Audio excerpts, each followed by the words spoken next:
ఈరోజు రాత్రి ఆకాశంలో ఆ చిన్న మెరుస్తున్న నక్షత్రం ఎందుకు అంత పెద్ద పాట పాడింది?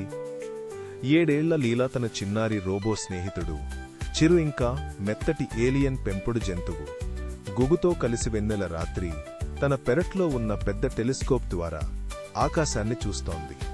అకస్మాత్తుగా ఓ చిన్న నక్షత్రం వారి పెరట్లోకి దూసుకొచ్చింది. అది నక్షత్రం కాదు, ఓ చిన్నపాటి అంతరిక్ష నౌక.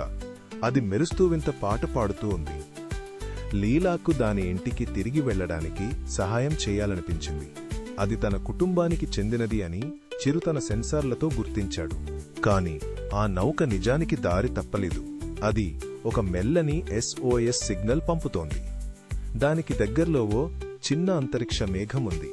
అందులో దాని కుటుంబం చిక్కుకుపోయిందని చిరు కనుగొన్నాడు. ఆ మేఘం అన్నింటినీ అదృశ్యం చేస్తుంది.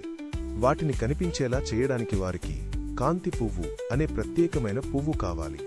గూగు దాని మృదువైన ముక్కుతో ఆ పువ్వును వెతకడం ప్రారంభించింది. చిరు తన సెన్సార్లతో భూమిని స్కాన్ చేశాడు. అంతలో లీలాకు తన నానమ్మ చెప్పిన కథ గుర్తొచ్చింది. ఆ పువ్వు కేవలం సంతోషాన్ని పంచుకున్నప్పుడు మాత్రమే ప్రకాశిస్తుందని. లీలా చిరుగుగులు తమ సంతోషకరమైన జ్ఞాపకాలను పంచుకోవడం మొదలుపెట్టారు. లీలా తన పుట్టినరోజు పార్టీ, చిరు మొదటిసారిగా ఎగిరిన క్షణంగుగుకు ఇష్టమైన అంతరిక్ష పండు తిన్న సంఘటన, వారి మాటలతో కాంతి పువ్వు మెరుస్తువా అంతరిక్ష మేఘం అదృశ్యమైంది. మేఘం కింద చిన్న చిన్న ముద్దులైన అంతరిక్ష జీవులు కనిపించాయి. అవి అంతరిక్ష నౌక కుటుంబం.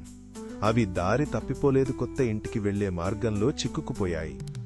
లీలా తన స్నేహితులతో కలిసి ఆ అంతరిక్ష కుటుంబానికి దారి చూపించింది. వారంతా కలిసి విశ్వంలోకి వెళ్లారు. ఎందుకంటే ఆనందాన్ని పంచుకోవడం ప్రపంచంలోనే అత్యంత శక్తివంతమైన కాంతి. ఈ కథ మనకు నేర్పింది ఏంటంటే, సంతోషాన్ని పంచుకోవడం ద్వారా ఇతరులకు సహాయం చేయడం విశ్వంలోనే అత్యంత ప్రకాశవంతమైన పని. ఇంకా సాహసాలు చేద్దాం. తరువాతిసారి కొత్త కథలో కలుద్దాం.